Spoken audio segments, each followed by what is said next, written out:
Fantastic. If I could do this every day, I would do it every day. 8-hour hike to come and see them for even 10 minutes, I think it's going to be worth it. So, wherever, however long it takes to get to see them, whoever's going to do it, it's worth the time. Oh, why?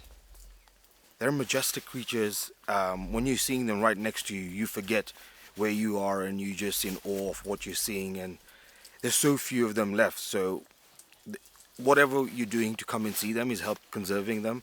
And the money is going towards ensuring that the rangers and wardens and all of them are being paid. And it's an essential thing that the money does go into the community so that the mountain gorillas actually live on and prosper. So do you mean you want to come back? I want to come back as soon as possible. Once I get a bit fitter, I can do the groups. So now the aim is to be fitter. So I can do the other group now, the more difficult group. So that's the aim now, is to get more fitter. I can do the more difficult one.